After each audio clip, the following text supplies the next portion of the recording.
Greetings, dear friends. I hope this message finds you in the best of spirits wherever you are. I've taken many a journey with some of you who are watching this over the course of my own life of about 25 or 30 years of public service in the space of public speaking. I have visited many people all across the globe, from the very heights of corporate governance to the very depths of human degradation. I've had the privilege of doing foot washing ceremonies with the Maasai tribe in Kenya.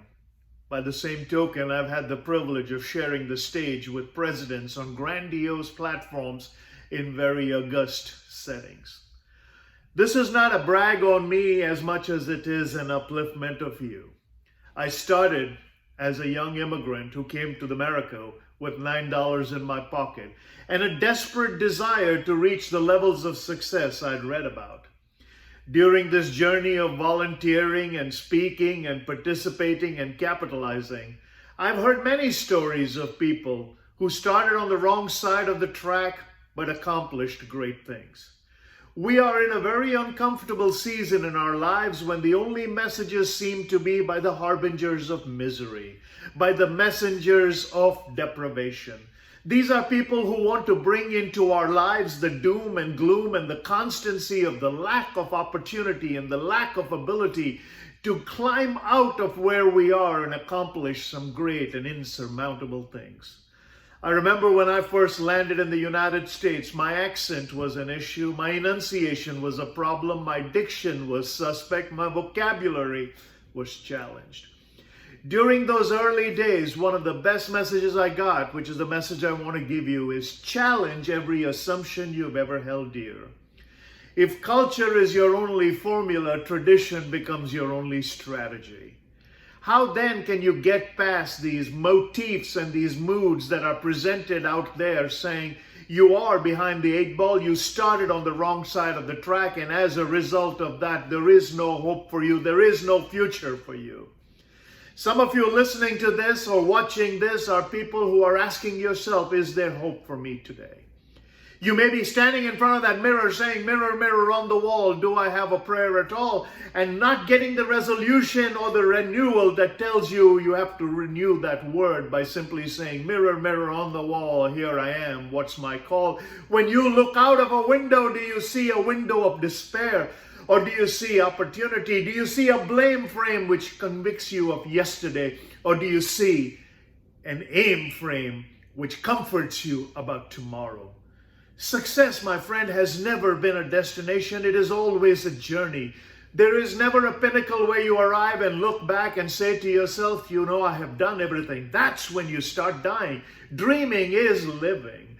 Dreaming is asking yourself about the next thing you want to accomplish, about the next thing you want to do, about the next thing you want to accept, and the next thing you want to participate in.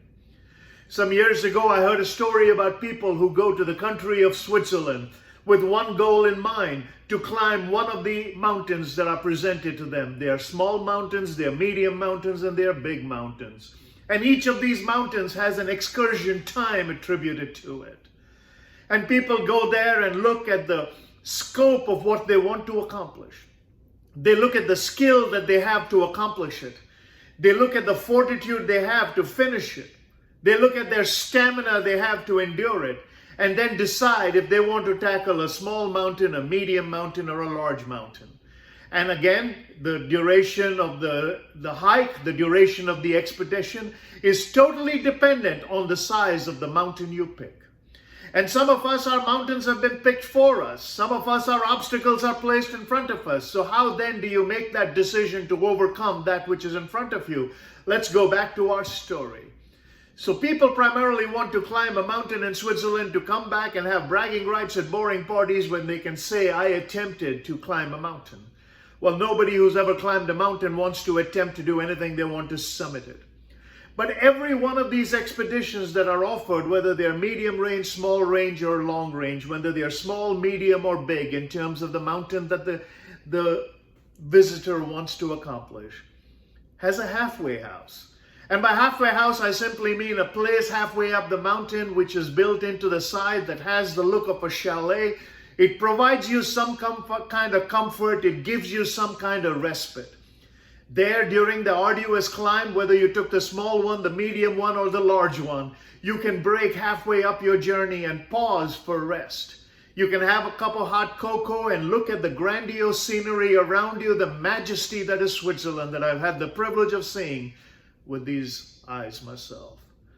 And during that time of respite and relaxation, when you are taken away from your goals, some of these people take that cup of coffee or cocoa and walk up to the mountain to watch the rest of the mountains by the window. And in doing so, their goals suddenly seem halfway reached. They look at themselves and say, I have already done more than most people in my neighborhood. I've already accomplished most people in my demographic. I've already done more than most people in my zip code. I've already accomplished more than most people in my family. Even if I stopped right here and went back and told my family that I went halfway up a mountain, they would say, oh wow, because they never got out of the city. And when they come to that point where they decide that they have already done more than other people, the feeling of satisfaction begins to descend, which is the first killer of insurmountable obstacles. The first death knell that comes for people is that feeling of satisfaction that I have already done more than most. And during that decision, these people who are in that halfway house up the side of the mountain do something strange. They tell the rest of their colleagues on whose expedition team they were. They tell the guide who was leading them, you go on ahead, we'll catch you on the way down. And they settle down to relax, happy that they made the decision that halfway up the mountain, they felt accomplished. But guilt begins to set in because the world was never designed for gonna-doers and wannabeers. The world was never going to accomplish anything on Hesitation Hill, and the world has never made any promise on it's not fair, if only and also. So they walk back out to those windows and look up to the top of the peak where their colleagues have now summited. And guilt now begins to replace that satisfaction. And the thought of, if only I had gone ahead, I would have been there with them. My friends, do not live a life of regret. Do not live a life of, I'm done more than most. Do not ever arrive at Checkpoint Charlie with that feeling of halfway accomplishment. Always believe that the God of the universe with his divine manifested glory designed you for accomplishment, engineered you for success, and endowed you with the seeds of greatness. Until next time, happy dreaming and happy climbing.